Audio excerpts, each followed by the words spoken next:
All right, so we're going to do our Chazzarah inside on Pei Zion and share some practical halacha that comes out of it. Uh, if you read the Siman already, you'll know that many of the halachas are not practical today. We're going to read through them and translate them, but the ones that are relevant and have application today, Maraside questions, and many of the questions that came up in our intro shir, we will try to cover those as much as we can. Okay, so there's a lot of chaymer, a lot of text to get through, so let's try to see how much we can cover. And if we need to do another shir before Sunday morning, Pei Ches and Pei Tes, not tzaddik. That's why it's not in the book. Tzaddik is the din of chal, which is the udder. Like if you're cooking an udder, not a very practical set of laws and a very complicated set of laws. So we're going to be skipping tzaddik. Okay, let's begin. Siman Pei Zion, chapter 87. Be'eza basa noyeg din basa b'chalav. With respect to which meat is the law of basa chalav applied? Be'heich nikra bishul, and in what regard is it considered cooking together? That's the official title. Boyed al sifim. We have 11 sub paragraphs in this chapter. Aleph. Kosabatur, the Torah states, Lo yisavashal gedi b'chalev imay. Do not cook a kid, a baby goat, in its mother's milk. Shalosh pamim, it says it 3 times. So first of all, our sages teach us that it doesn't mean specifically a goat in its mother's milk. It's any meat in any milk. But tiberat kosab b'hoiva, the Torah speaks in the most common case, which apparently was a thing. To cook a baby in its mother's milk. I don't know. Because I guess it's close by. At any rate, so Shalish Pamim, it says so in the Torah 3 times. Echad l'Isser Bishul, once for the prohibition of cooking. V'echad l'Isser Achila, one to prohibit eating. V'echad l'Isser Anah, one for the prohibition of having any benefit. These 3 are distinct from each other, which means a person cooks milk and meat together with no eating, no benefit. That itself is a prohibition. Eating, okay, I shouldn't say eating without benefit, but eating without cooking, certainly one is liable. We'll get into eating without benefit maybe soon. And then finally, benefit without eating, giving it as a gift or whatnot, and we'll discuss some laws regarding that in a minute. So, the Torah describes it as lo yisavashal, do not cook, even though the prohibition doesn't just apply to cooking, it applies to eating and having benefit. Nonetheless, the Torah describes the prohibition as bishul, loymar, to teach you, that the biblical prohibition is limited to derech bishul, only if the mixture, whether in cooking or in eating or in benefit, is only such that it qualifies as bishul. We'll discuss a little bit about that in a minute. But as of now, as we learned, bishul means cooking in a liquid.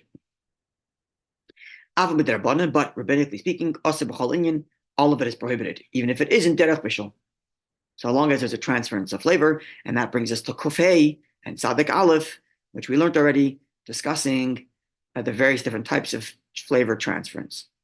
And those are all rabbinic. If it is not derech bishul, it does not qualify as bishul, this version of cooking called bishul. Says the Rama, called basa b'chalav she'eino asur min haTorah, any mixture of milk and meat that is not biblically prohibited. So in the context of what we just learned, that would be transference of flavor through malicha, through salting, or through pickling, or through some other form that does not constitute bishul. Mutter b'ana, one may have benefit from that. You can give that as a gift to a non-Jew, even if you couldn't eat it. Which means that so what did the Rama exclude from the rabbinic prohibition? Only one thing. What did he exclude? He said rabbinic prohibitions are exempt from what? Benefit. Yeah. But there were 3 things that were biblically prohibited. Yeah. Cooking, eating, benefit. So Rama says, okay, benefit doesn't apply to rabbinic. Yeah. Eating certainly does apply to rabbinic. What about benefit? Does that apply to rabbinic? Sorry, benefit doesn't apply. What about cooking? Is one allowed to cook chicken and milk and then give it to a non-Jew? He says you're allowed to have benefit from it because it's rabbinic. What about the cooking? He doesn't say cooking is exempt. So maybe there's a prohibition there too. We'll discuss that in a minute as well. Let's learn Beis, and then I'll get to some practical things that we just touched upon. Gdi, Beis, Gdi la dafka. The Torah does not mean specifically a goat. Duadin shor, a kid. Yeah. Duadin shor sev a. Same thing is true to a sheep ram, an ox, and so on. And it doesn't only mean it's irrelevant whether it's the mother's milk or other milk. Torah speaks of the most common cases, as I mentioned, which apparently was a thing. People used to, I guess, because you own one big goat that produces milk, and then you might slaughter the calves, and then if you want to eat it together, you would eat it with with your local goat that produces milk, which would be the mother. So I guess it's because of that commonality, that's why the Torah uses that language, but doesn't mean that specifically. Okay, some practical things before we get to the next section. Okay, we mentioned that there's separate prohibition. The cooking in and of itself is prohibited. Everything in Torah has a minimal shear, a minimal size that qualifies as being biblically prohibited. And when it comes to food items, that size is usually the size of an olive, kazayas. In the case of basar b'chalav, the kazayas can be combined of the basar and the chalav. So it can be half a kazayas of both together. Because again, it's, as we've spoken about many times, each independently is kosher. It's only in their mixture that become prohibited. So if the mixture totals a kazayas, then it's prohibited already, even if it's half of chalav, half of basar. How much cooking do one have to do to have violated the prohibition? Two opinions. It has to qualify as cooking that's somewhat edible, which by halachic terminology is called Michael ben Dersoy, which essentially is cooked a third. But those that say that the cooking a third is only with respect to meat, milk can be cooked right away. So the milk will have been prohibited deraisa before the meat will have, because the meat cooking takes longer. Okay. Now, when it comes to the prohibition against cooking milk and meat, it's true even if one hastens the cooking, not just the actual full cooking, which means stirring the pot, raising the flame, things of that nature, which we'll come back to soon. We'll have examples of that. If a person works in a non-kosher hotel, you be careful about turning up the pots in the oven, in the kitchen, if you're asked to do so. Even if you don't plan on eating anything, that can be considered part of the cooking. And we'll talk about that soon when the Ramah talks about non-Jewish pots. We'll get back to that. But it's just good to keep in mind that cooking is not explicitly doing the whole process, but any part of the process that accelerates the cooking is prohibited. Did I miss something? Did you say before cooking to qualify that like cooking that would qualify for the Minatora prohibition is two things that have to be edible? Was there a second thing? Those two opinions. One said that, well, there has to be a third cooked. That's the minimum cooking in halachic literature. But is that not the same thing as edible? Does that Yes, qualify what a third edible means means? edible. Correct. Yes, Okay. it's minimally edible. The halachic terminology is Michael ben Dersoy. Ben Dersoy were a group of gangs, a gang that were like road highway bandits, and they never stay in one place for too long. So they would cook things as fast as they can and eat it. So the Gemara like phrases it as if they would eat it, it's considered cooked because that's like the minimal amount of cooking that a human can possibly use, which is understood to mean a third of cooking. So yeah, It's important in Shabbos. It's important Shabbos as well. Yes, correct. For kira, for shalom pots, etc. Yeah, yeah. It's across the board in halacha. This is what's considered cooking or edible, I should say. Okay, so yeah. Shabbos you can mistar for chatzi like a no bas v'chav. You have to mistar for the same and like Shabbos someone cooks it like at a certain point and then he puts it back on and then it gets the ben like It's not referring to. Yeah. I think like on Shabbos it can combine. Like you cook it partially and then you cook it like two letters, right? One letter and then you have two letters. And then I see. Well, it seems like here too, because any part of the process that adds to the cooking is considered bishul. If you're stirring the pot or raising the flame or anything. Yeah. Okay, what about bishul acha bishul? In Shabbos we say in bishul acha bishul, right? If you cooked once, it doesn't get cooked again. You reheat your challah on your blech. It's not considered cooking again on Shabbos. It's already cooked, already baked in bishul acha afiyah, right? But is the same thing true of basar b'chalav? Machlokes, those that say that there is bishul acha bishul, those that say that there is not, just like there is not by Shabbos. There are those that want to say that only if the milk and meat is right there, then you can't recook it. But if it's only an absorption of milk in the other, then you can recook it. Anyway, Okay, now the next thing is to qualify exactly what counts as bishul. So the classic example of bishul that we gave is cooking with stew, which is true. And however, there is some element of bishul that can exist in other cases. And really, that's what's discussed in Kufay and Tzadik Aleph, like Irif and Klirishin. Does that count as bishul? See, if you're not going to eat it, you may not even be able to pour, or you cannot pour hot milk of Klirishin onto a piece of meat. That's considered bishul, right? Same thing with the dinim of Klishin that we learned, right? All those dinim, if it's, the opinions would say that bishul happens in a Klisheni, if it's Yatzal boy, then that's true for cooking, and it's true that you can't eat it, and it's also true that it's inherently bishul. You couldn't do so to begin with, right? Mm-hmm.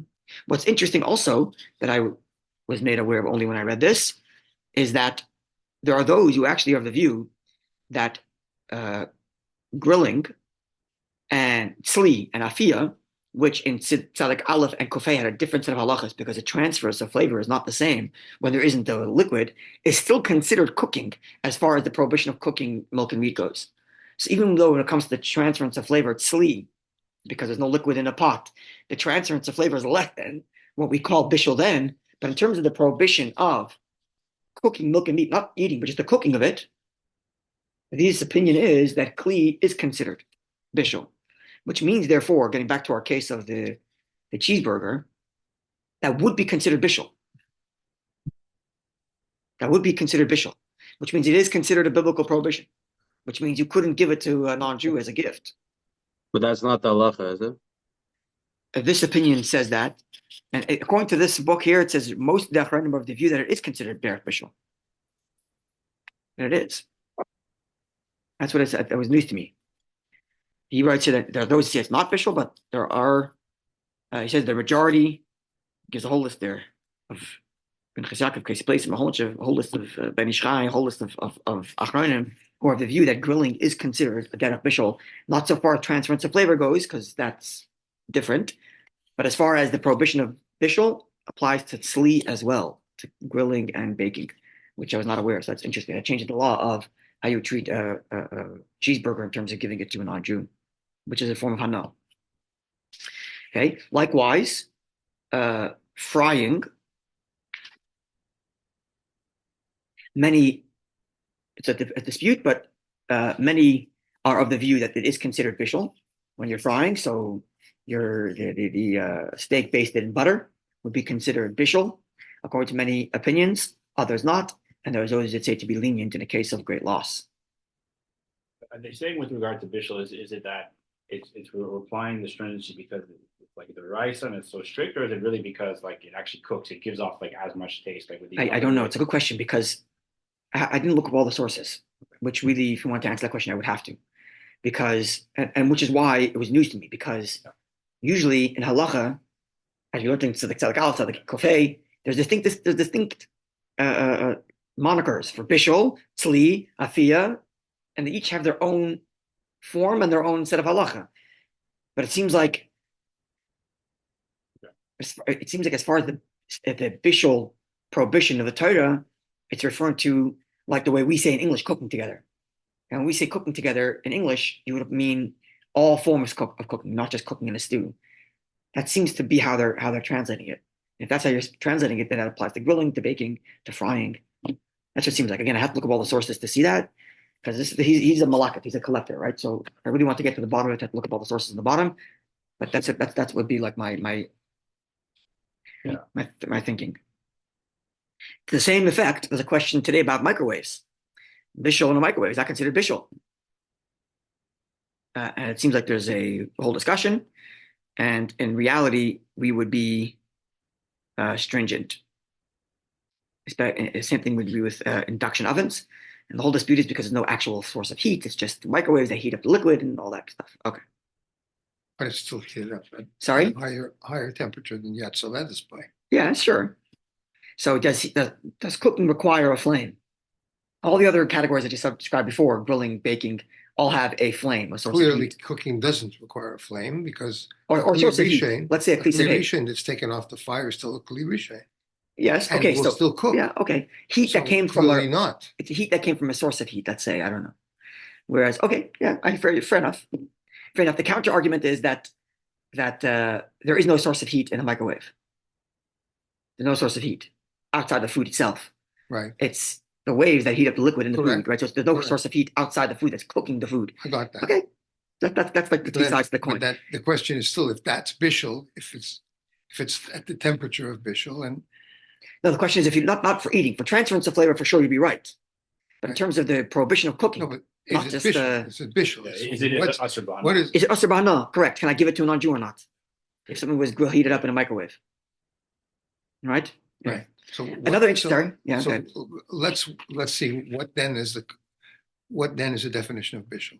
Again, I have to look up all the sources, but you Right. could make the case that the definition of bishul is on a source heated from a source of heat, which you can make the case the microwaves don't do that. Even induction ovens, in theory, don't do that. A little less because induction ovens do have at least some heat in the actual pot itself, maybe not the element, but the pot does have heat. Actually, in an induction oven, the pot doesn't get super hot. The get the hot the super- the surf Only the surface that's touching doesn't get hot, that doesn't get hot at all. but right? the rest of the pot inside does. Certainly, the pot And it's itself. getting hot from what? From the content. That's Again, what's it's a making it similar hot. thing. Yeah, it's a It's similar thing to making it hot from microwave. the content, not from the Similar, cooking. so I'm saying similar- not from the induction.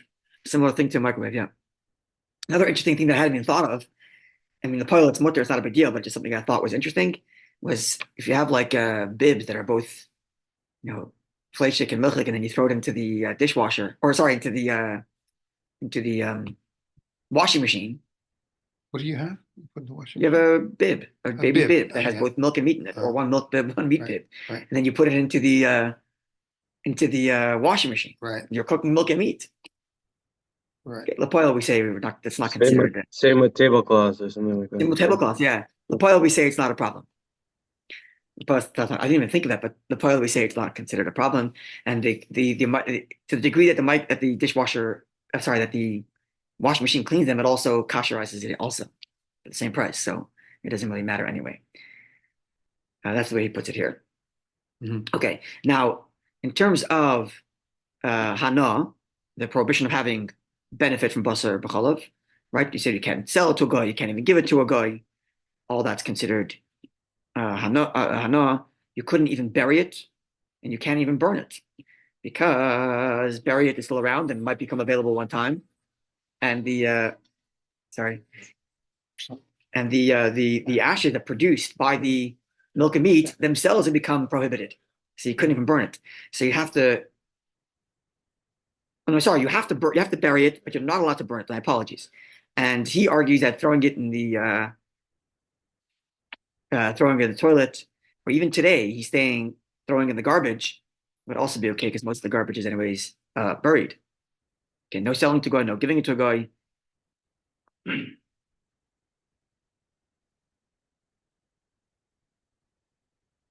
So what happened is, if you're an orderly in a nursing home, and it's your job, the milk and meat belongs to a guy, and the patient is a guy. Can you feed the patient this milk and meat? Is that considered hana? So he says you're allowed to do so. Because I'm not getting any benefit from the fact that it's milk and meat. I'm getting benefit from the fact that I'm doing my job in feeding. And Right. if they gave me plain meat or plain milk, I'd do the same thing. Right. So there's no benefit derived from the fact that it happens to be milk and meat, and thus he says it's permitted, which I thought was interesting. But he's not cooking, just giving the person. So he's not. Is it considered hana? Is Okay. that If no? I'm giving a gift to a non-Jew, that's for sure hana, right? I'm getting hana because he Yeah. is ingratiated to me. But in this case, it's not considered hana because I have there's no added value to the fact that it's milk and meat. I'm just doing my job as an orderly, This is different than feeding your dog milk and meat. which do have benefit You from. do have benefit. Correct. You do have, Yeah. Correct. here you have a benefit from being employed. It's correct. Here you have benefit from being employed, which the same It's not the employment, whether benefit it's milk and of- meat or not, makes a difference. It's right. Okay. So then we mentioned that Ramah says that that which is rabbinically prohibited is permitted in Hana. What about Bishul? He didn't comment there. Right? Again, one more time. The Ramah said that anything that's prohibited rabbinically Right, is permitted in Hana, in benefit. right. He didn't comment as to whether or not it's permitted to cook together. Right? Mhm. So the answer is, But that's when we're going to come to Marasayan and all these other things. correct. Correct.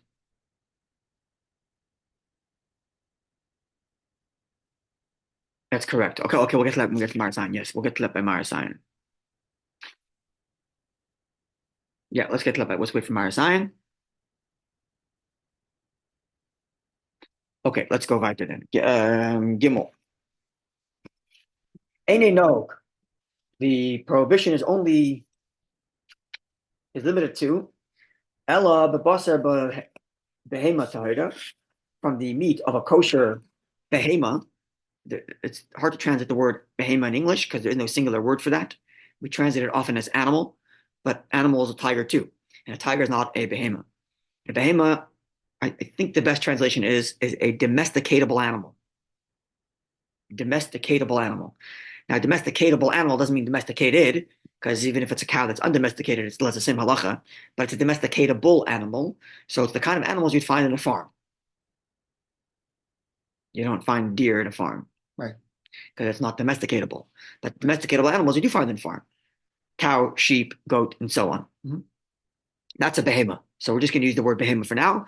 Behema Torah, a kosher behema. B'chola behema Torah, from milk that is produced from a kosher behema. Avabasa Torah. But if it's meat from a kosher animal, any kosher animal, b'chalav tmeya, and non-kosher milk, or conversely, basar tmeya, non-kosher, or conversely, non-kosher meat, b'chalav tahira, and kosher milk, then mutarim bebishol ubahana, these can be cooked, And you can have benefit. Is that different from what the Ramah told us before? The Ramah said that anything that's rabbinic.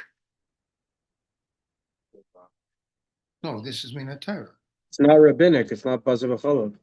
Right. So, but the So Ramah, it's just not kosher, so you can't eat it. so what did Ramah say? The Ramah said that you can't, that anything that's rabbinic is permitted in Hana. What about Bishul? What did we say? Anything that's rabbinically forbidden basar b'chalav. This is not basar b'chalav. This would say you're a chef. Right, but you cook so it's not kosher meat. You're a chef in a hotel. No, I don't have the answer yet. Not kosher meat with kosher milk. That kosher milk is regular milk. But your meat's not kosher, and you don't have a problem. Right. So, but the thing is, Ramah said before that if it's only prohibited rabbinically, it's mutar b'hana, and we implied that the only exemption is hana, but bishul is prohibited under whatever grounds we'll see soon. But here he's saying you not even do cooking, and Aaron's correct because this isn't basar b'chol to begin with; it's non-kosher. Right. And as we're going to learn, okay, we'll see soon because if the reason why bishul applies even to inyan derabanan is because of maras ayin, maybe that applies here too. We'll get to that. Because if it's a maras ayin issue, this would also be maras ayin. So let's see. We'll see. We'll put a pin in that, but this you can already see a little distinction there. Okay, likewise, basar chayav oif, meat from an undomesticatable animal, which we're going to call chayav from now on, and oif, and a bird, so any fowl, afilu b'chalav tahida, even if it's kosher milk, so it's kosher meat and kosher milk in this case, but the meat in question is either fowl meat or undomesticatable animal meat, chayav meat, so it's meat of a deer or meat of a giraffe, which is technically kosher. And what other animal examples would there be? I don't know. What other kosher chayas are there? A deer and a giraffe. Covers it. Sorry? A deer and a giraffe covers it pretty good. Buffalo, I think, is domesticatable.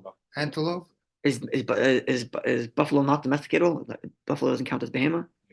So I'm not sure. This way or that way. We're not the best farmers over here. Yeah, I don't know. Either way, so here's kosher meat and kosher milk, and yet mutar b'bishul b'hana, you're allowed to cook it, and you're allowed to have the benefit from it. You can give it to your non-Jew, you can sell it. But now, in the first instance, where you had non-kosher meat with kosher milk, or non-kosher milk with kosher meat, in that case, as Aaron pointed out, it's completely asur min haTorah. Just not because of basar b'chalav, it's asur because the food itself is asur. Right. Here in this case, so to eat. So the issur of eating it in that case is biblical. Yes, but it's biblical to not eat it, but not on the grounds of basar b'chalav, on the grounds of the fact that one of the two ingredients are not kosher. Right. In this case, both ingredients are kosher. So on what grounds is it prohibited? Permitted. On what grounds is it forbidden to eat? Forbidden to eat. On the grounds of Elam B'Darbanan, it's only rabbinic. Right? And here too, he says you're allowed to do bishul. So again, is it the same as Ramah or not the same as Ramah? We'll have to see in a minute. But here too, he allows for bishul if it's not rabbinic. So the Mechaber seems to be pretty clear across the board that if the prohibition here is rabbinic, you can cook. Right. And the Ramah at least wasn't clear about that. He only exempted Hana, didn't exempt cooking from the rabbinic. So you'll give me a few minutes when we finish the Siman, Sif, we'll look at our friend here and he's going to enlighten us a little bit more. Okay. Aval dogim v'chagavim, but fish and the kosher grasshoppers, having those with milk doesn't even have a rabbinic thing. Although, as there's elsewhere in Shulchan Aruch, the question of sakana, right? There is a sakana.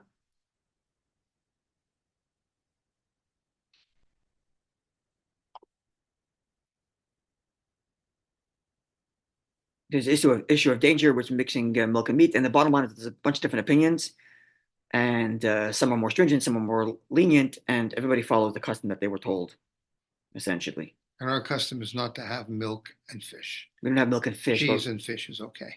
That's right. We have milk and fish. That follows the opinion of that's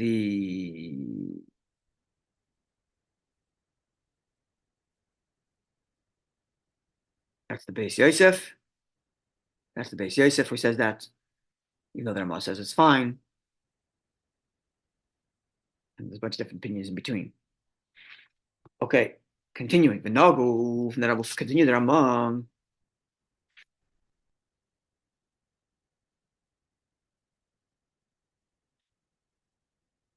Sorry.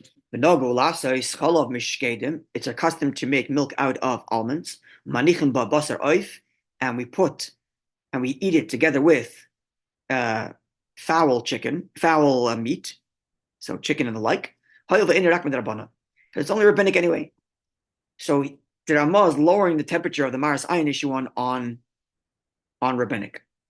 So have your chicken together with have your Asian fusion chicken with almond milk, no problem. But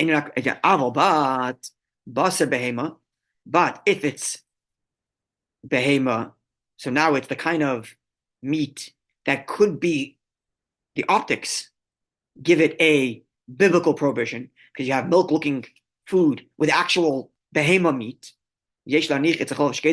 So you should leave some almonds there, mishumaris ayin, because of the optics. And as I mentioned earlier this week, and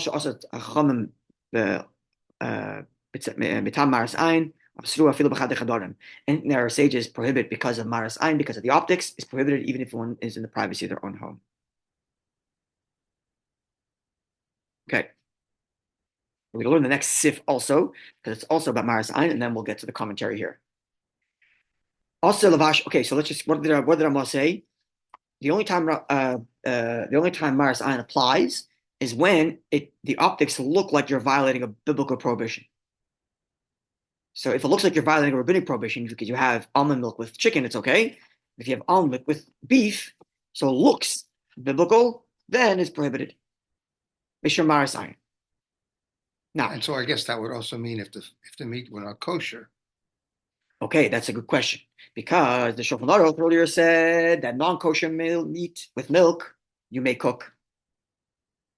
Right. That was the pin we put in. They're not arguing with that point or not. Right.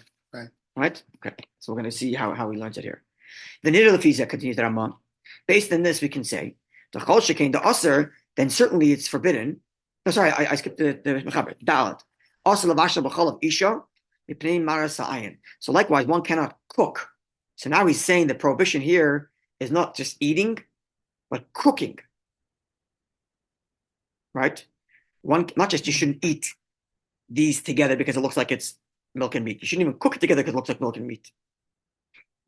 First time that the Shulchan Aruch is saying that, right? When it came to non-kosher meat and milk. He said cook is unto hate. Right? When it came to what else was it?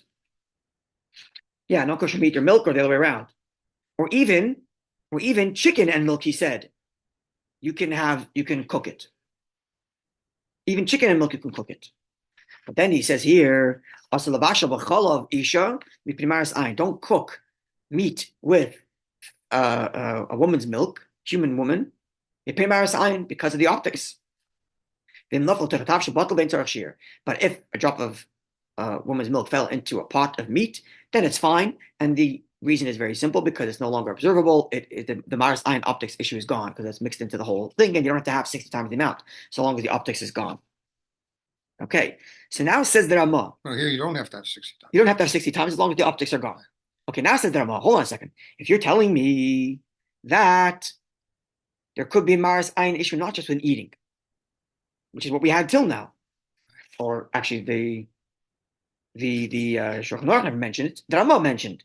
The Ramah himself mentioned with respect to cooking almond milk with meat is a Maris Ayin issue. But now you, Mechaber, just said that the same thing applies to cooking, not just to. Okay, you didn't mention almond milk. You mentioned a different kind of milk that's not considered halachic milk, right? Woman's milk. But now you're telling me that cooking is an issue too. Therefore, says the Ramah, so come out based on this. The kol shekin to asa lavashal, then certainly it's forbidden to cook. B'chalav tmeya, non-kosher milk, basar tmeya, or non-kosher meat, b'chalav taira, kosher milk.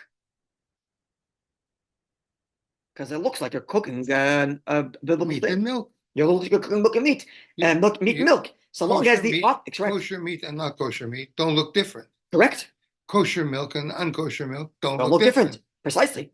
So the dafka of a basar behema, it's only if it could look like a dairaisa, and therefore it all comes down to the meat. The milk will always look the same. The meat will look different. Chicken and meat don't look the same. So if it looks like it could be beef, then it would be considered a maris ayin to cook together. Unlike the machaber we said earlier, it's permitted, even though he said with respect to milk and mother's milk, it has a maris ayin issue, which is an interesting thing. When it comes to non-kosher milk, he says go cook it with your meat. When it comes to a woman's milk, don't cook it with your meat. Why? What's the svara? The Ramah is going across the board. If you're going to tell me you can't cook mother's milk, human milk with meat because it looks like a biblical bishul, then so does non-kosher milk with kosher meat look like a biblical bishul, and therefore I'm going to prohibit there too. But she's being consistent. And therefore dafka basar behema, it's specifically if it's basar behema of ba'oif, but when it comes to fowl, where it does not look like meat, beef, right. So it will not look like a biblical bishul. Ein lachash, nothing to be worried about. Mm-hmm.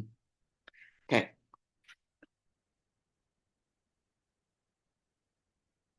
Now let's see.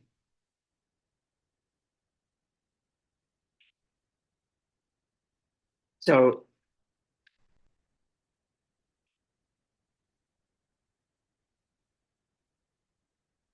okay.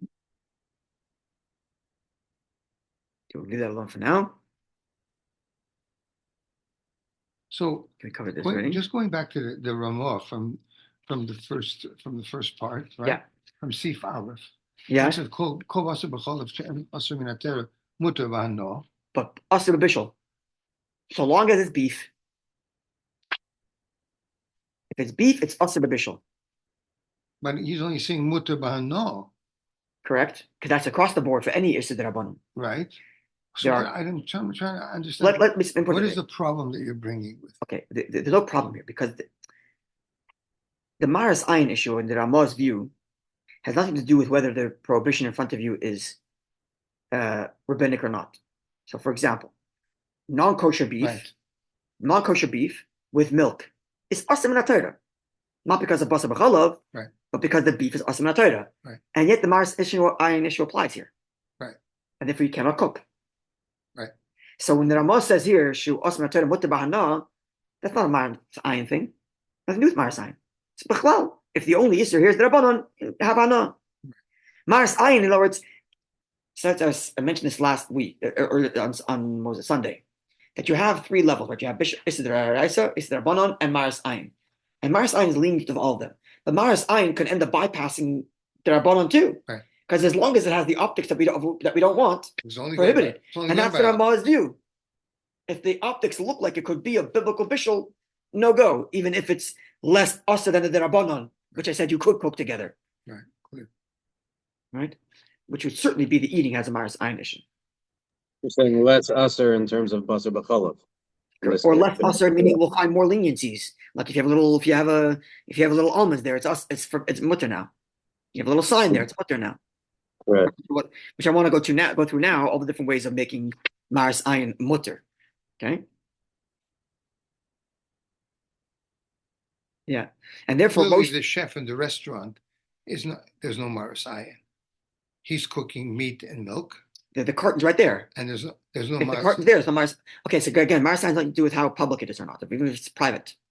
Is there Maris Ayin is also anyway? I'm saying because he's in a situation where everybody knows that the meat is not kosher.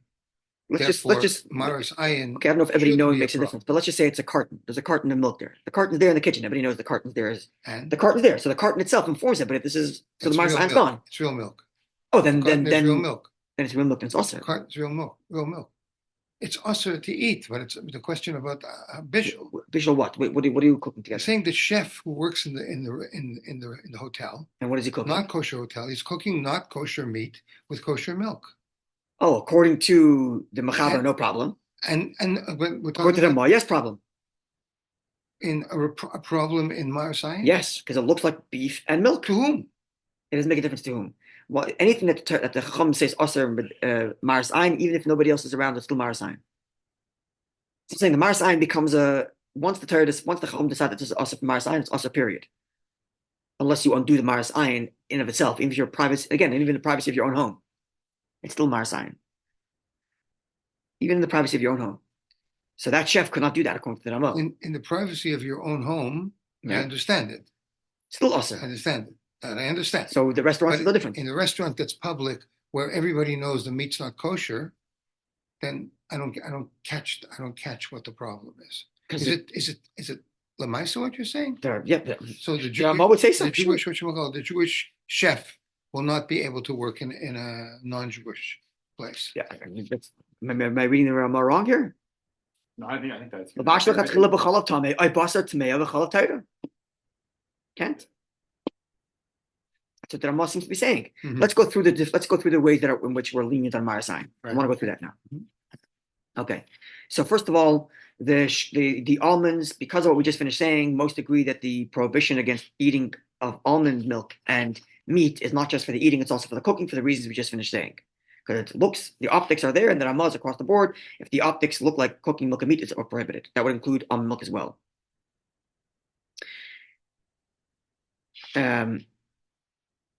And even Hanoah here would be prohibited according to many opinions, because again, it has the same optics. It has the same optics. Before we get to the ways of getting out of it. But inherently, the same optics are there. You're giving the non-Jew a milk and meat looking patty, even though it's almond milk. That would also be officially prohibited.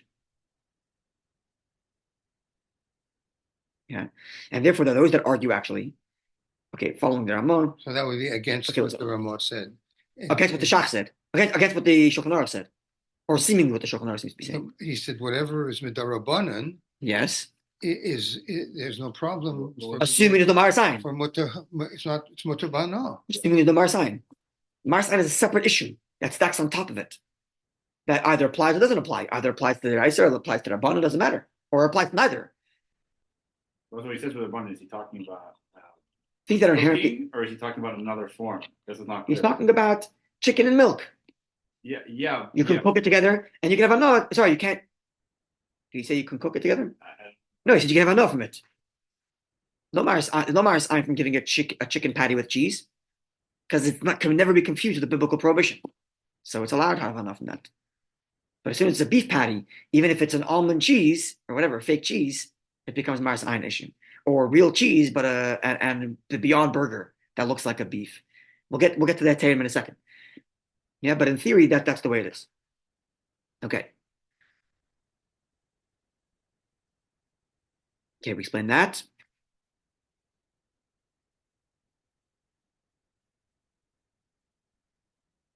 Yeah. So as we explained, the Ramah's view and those who follow him that the Maris Ayin is only when there's actual beef, because then it could look like it looks like it could be confused with a biblical thing. There are those, however, there actually are those who are even more stringent than the Rama, including the Shach, which you should have on your booklet there, which says that even chicken and almond milk would not be allowed. Because Maris Ayin goes even on rabbinical prohibitions. So even if it looks like it's a rabbinic prohibition, you can't do it. So you can't even put almond milk in chicken. Shach there, you see it? Yeah, shachtan. There you go. But nonetheless, here's where the privacy of your own home is different, that you can be lenient to follow the Ramah in the privacy of your own home. Okay, so now I'm going to give you 4/5 4 hetadim from Maris Ayin, and you're going to see how pretty much one of these 4 apply almost always. So first of all, if you leave almonds behind, or you leave something there I mentioned last week or Sunday, the almond leaf or the coconut leaf, that for sure, and that's one way. And the same thing will be true. Number 2 is if there's like a little sign that says this is parav, or if there are packets there, which often is the case if you go to like these. That's often the case from wedding where it's like it says creamer on it. It says parav. Yeah, you get those little like packets you peel off. The packets, but very often they just have a Yeah. So I'll get to that in a second. They pour it. I'll get to that in a second. There's So no that's marking at all. Yeah, so that's heter number 2. Heter number 1 is you have food items that indicate, or some other item that indicates where it came from, or a little sign. Item number 3, which gives heter, is if you're eating the milk and the meat at the same time. So you're eating the almond milk, you're drinking the almond milk with the actual meat, not if you're doing it afterwards. So if you're getting the coffee served after the meat dish, there's no Maris Ayin there to begin with. Because the Maris Ayin issue only is if that act looks like a prohibition. It doesn't. This act looks like you're drinking coffee. So that's number 3. That's number 3, which applies again very often. So you can eat one after the other successively. If one is almond milk, or if it's real milk, but it was a fake patty, whatever, fake meat. Part 4. This is the main heter, which someone mentioned last week, and this seems to be a dominant opinion of a whole list of modern day halachic deciders, including Rabbi Yashiv and the Igris Moshe and others, that any food today that people know as common, that everybody knows is not real, the prohibition doesn't apply because it's like a universal lifting of Maris Ayin. Or let's say it's a universal sign that says this is not real milk. So he goes through a whole list. Like in Israel, they have like those parve sausages. Fake meat. It's very popular in Israel. The sausages, niknikiyot, or soy milk. Apparently, there's like couscous butter or something. Margarine. Everybody knows what margarine is. You have parve ice cream, right? These are very common things. So because it's so common, it's like there's a universal sign that says so. So many modern halachic authorities agree that that's the case. Some say it's not the best case, but it's enough to be mated it. But that seems to be what most people are relying us on nowadays. But definitely, he writes that if it's a public, it's best to have some sort of sign or something that says this is parav. All right. So after all the Maris Ayin, we end up like rolling back most of it, because nowadays, people having lactose-free stuff and Beyond Burger stuff and all that stuff is so common that it's mamish universal. So the whole Maris Ayin thing almost fell to the wayside here. But nonetheless, these halachas exist, so we're learning them. Okay, which time do we have? Let's go Sif Hey. Let's do Sif Hey and Vav if we can.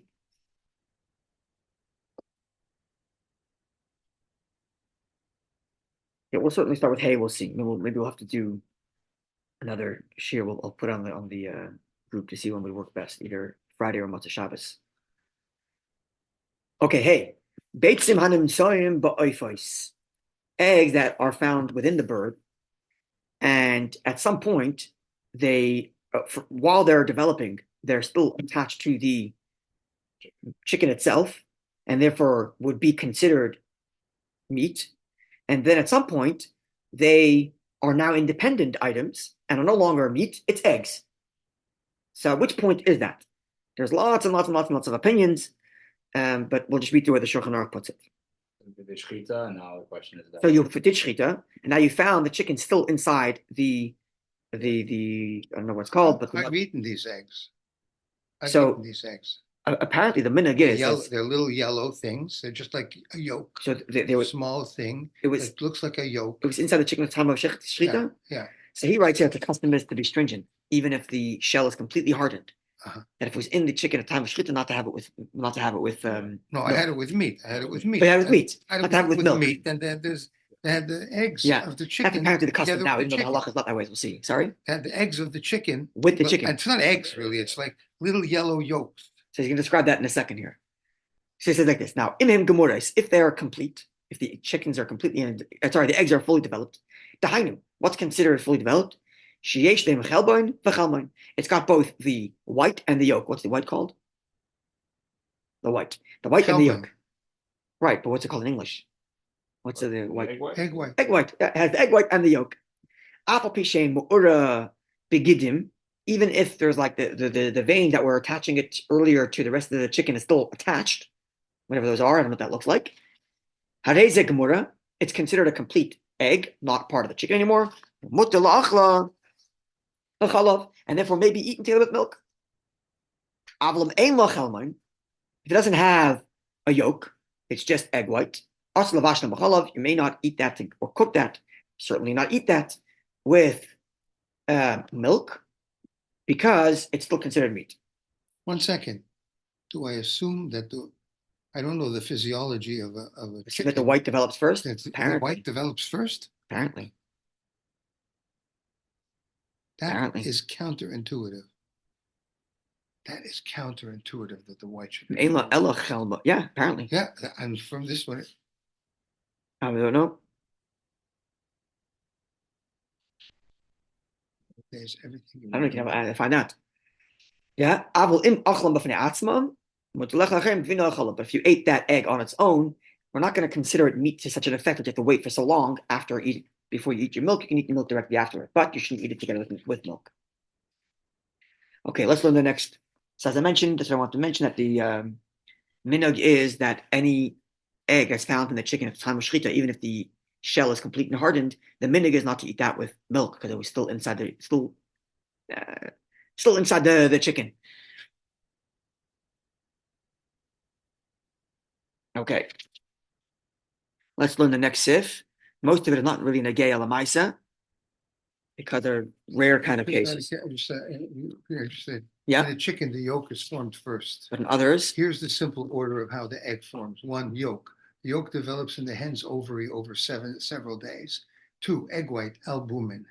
After ovulation, the yolk enters the oviduct, where layers of egg white are added around it. 3, shell membranes added next. 4, shell, finally formed in the shell gland uterus. so then this chicken which has The yolk exists first, and the egg white is added afterwards. so this chicken that has egg white and not yolk, I have to assume is an anomaly, which is why it's taka considered meat. It's not a proper chicken. It's not a proper egg. If it was a proper egg, it would have yolk first. Maybe that's the explanation. Why when you find only egg white, it's taka asa. Because it's not real chicken. It's not real egg. It's actual chicken. Perhaps. I don't know. Okay, Vav. Let's go through Vav as well, and then we can do Zion also. Do Vav and Zion quickly because those are both not really negay U'LeMaaseh, and then Ches test. The rest we'll leave for another time. Okay, Vav. Hamushon, that which is smoked together. Hamavosha b'chamei Tveria, that which is cooked in the hot springs of Tveria. That is to say, you put milk and meat into a pot, and you put that pot onto the boiling hot springs. Not that you put the milk and meat together in the hot springs, but you put the pot onto the hot springs, and that's giving you the heat. Right? Ain like in a love. One does not get malchus for that. So here's an example of cooking from actual heat, but because it doesn't have the source is not like a fire, it's not biblical bishul. If you ever went to I don't know if you ever went to the hot springs in Tveria, they are boiling hot. If you get close to the source, you can cook in there. But if you put a pot on it, you're saying it's not bishul? Not considered bishul, not Torah. And therefore, ain like in a love. One doesn't get malchus for that. This isn't considered bishul, which is interesting. Okay, likewise, if someone cooks meat in the liquid out of the milk, that is The liquid of the milk. Sorry, when it Yeah. says this must mean just meat on its own in a pot, not like a cholent being cooked in the hot springs of Bavaria. That's what it means. It means you put milk and meat into a pot, and you put the pot into the hot springs, and the hot springs cooks the pot. That's the way he describes it here. Yeah. Okay. Likewise, someone who cooks meat in liquid in the water of the milk. That is, once butter is churned, I think that's the right word, and you separate the denser content, you're left with literally like a liquid. It's clear. If there's a little bit of whiteness in there, it's because it's residue, but it's mamish clear water. You can kind of see it in the liquid around feta cheese. It looks something like that you buy your feta cheese in. So that the liquid from the feta cheese probably would be considered milk because it absorbs a lot of that feta cheese flavor. But if it's the water that's left behind after cheese is made and it's running like water, then likewise, U'LeMaaseh, or milk that was extracted from a animal that just died, whether it died from kosher shechita or not. Milk was extracted, so the milk was present within the udder before death, and was not extracted outside afterwards. So it doesn't have yet the definition of milk. Or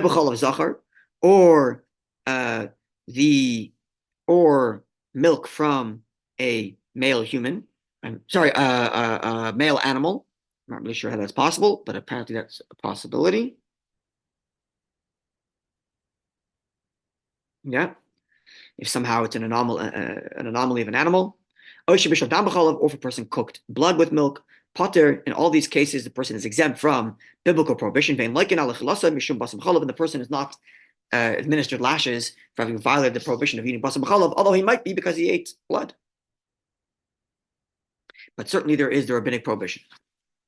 Okay, now the Rama adds on a bunch of other prohibitions, which we'll try to move through as well. B'chalav zachar, human males' milk. Apparently, it's a thing also where some human males can produce milk. That too, lemik chalav klal, that's not considered milk at all, not even rabbinically. And mafal terchadera shal basar, if it felt different than the woman's milk. It's probably because women's milk is considered milk, just only rabbinic milk prohibition, but male not. Don't know why. Maybe because of how rare it is. I mean, it means that there's a man. This doesn't happen to many people, but a man who lactates. Really? He lactates, and so such a thing is possible. But why would that milk be different than the woman's probably milk? not very tasty. What? It's probably not. It's very rare. It's very. It's. I guess it's a thing that happens. Yeah, it's probably not. He says it's But not I'm considered chalav, even not even their Why, rabbanon. why, I'm asking why it's different. Not. I would think. I think it's one in a not million. very- It's interesting. I don't know. I don't know why that is. Kind of thing, but Yeah. why would it be different? I don't know. But he actually argued. There are those that say that Maris Aim would be an issue here, though, because it has the optics of looking like milk and meat. Anyway, I don't know. And did we say that by women? Yes, that we did for sure. Yeah. Okay, so But here it doesn't mention that. Here he says Ein by chalav klal. It's not at all, not even rabbinic. So maybe it means not rabbinic, but yes, Maris Aim could be. Okay. The im nafal terchadera shal basar. If it fell into a pot of meat, ein oiser, it doesn't prohibit the pot. U'LeMaaseh, but milk that comes from an animal that has died, the previous case we had, chalav, and the previous case as well, the water that's left behind after milk has been turned to cheese, that water, it does prohibit the food itself, because it's rabbinically considered milk. It will prohibit the food that it will go into. It's a meat that it will go into. And even cooking one shouldn't do in the first instance. You should not cook meat in that kind of, in these things, milk from a dead animal or milk from, or the water of the milk. Furthermore, yesh there are those that prohibit, there are those that say, one cannot turn the flame up under a pot of a goy. So again, if you're working in a hotel, you couldn't turn up the flame if there's a pot on it. Why? Because the pot sometimes is used for both milk and meat. So even if there's no milk and meat in it right now, because sometimes it's used for milk and for meat, then you turning it up is cooking the absorbed milk and meat in that pot. Understandably, that you're talking about Sorry? milk and meat, that would be basar b'chalav. You were Clearly. talking about milk and meat. Yeah, why shouldn't it be? No, Sometimes you eat beef. would it be any other meat, then that wouldn't be the case. The deraisa prohibition. Would it be any other case? It wouldn't be the deraisa. Right. Here you're saying you're aiding in the bishul, and that's like the bishul. You're improving the thing. Sorry? By bishul. When you stirred the pot, or you turned up the heat, and that pot was used for milk and meat, or it had milk and meat in it, then you're improving Okay, it. so you're making a good point, because there are those that learn that the Ramah here is talking about only if there's either milk or meat, and you're worried that sometimes before they use the other one. Right. But if it's parav right now, we're not afraid for the fact that in the past they once done milk and meat. But the Shach says even if it's a parav pot now, because they may have used it for milk and meat once before. What's in the pot right now that you're lifting up the flame on? What is he saying? He just says not to heat up the flame under a non-Jewish pot. Because sometimes they cook milk in them, and sometimes they cook meat. milk. That's right, and therefore you could be heating up that which is absorbed of milk and meat in there. And I'll do that. That's bishul. It's bishul of basar b'chalav. Right. So there are those that say that that's only true if either milk or meat is in the pot right now, and there's a concern that once before it used the opposite one. Right. Okay. Good. But the Shach says even if now it's parav, because once before it may have used either or may have used both before, then reheating it now is a problem again, even though it's parav right now, the pot, even though the contents of the pot right now is parav, because the blia, the absorption in the pot might be milk and meat. Okay, that's easy to understand. Yeah, that's pretty much all. That's pretty much what it is. Right. But the idea that it's forbidden to stir the fire under a non-Jew's pot. Yeah. If the pot didn't have kosher meat and milk, then it's not basar b'chalav. It's not basar b'chalav d'oraisa. So that's why. It's not basar b'chalav d'oraisa. It's not basar b'chalav d'oraisa. It's still basar b'chalav, not d'oraisa. Which the Ramah said the basar b'chalav, even if it's not d'oraisa, you can't do bishul. Okay, I see. Right. Okay. This apparently was much more common back in the old day, because in the old day, not necessarily everybody had their own place in their house to cook. So they would go to a common, you go to a common place to cook, and you could be stirring the flame under your own pot, but also stirring under a non-Jewish pot right there too. So you have a problem. But today it's not so common unless you happen to be working in a hotel or something. Okay, let's continue. Oid kosvu, further those that have written, the ein la'arav mayim sheyduchu b'hem kli basar, one shouldn't mix water with which someone washed out a meat pot in mayim sheyduchu b'hem kli chalav, with water that has been used to clean out a milk pot, and to pour that water in front of an animal to feed it, because that would be considered taking benefit from milk and meat mixed together, from those two waters mixed together. Okay, your dishwasher, although you shouldn't do so l'chatchila, but when we get to nice and time of gam, we'll discuss the dishwasher issue. Because the dishwasher has another element that you put soap in it, and the soap ruins the flavor. We'll put a pin in that. We'll get back to it. So we'll leave that alone for now.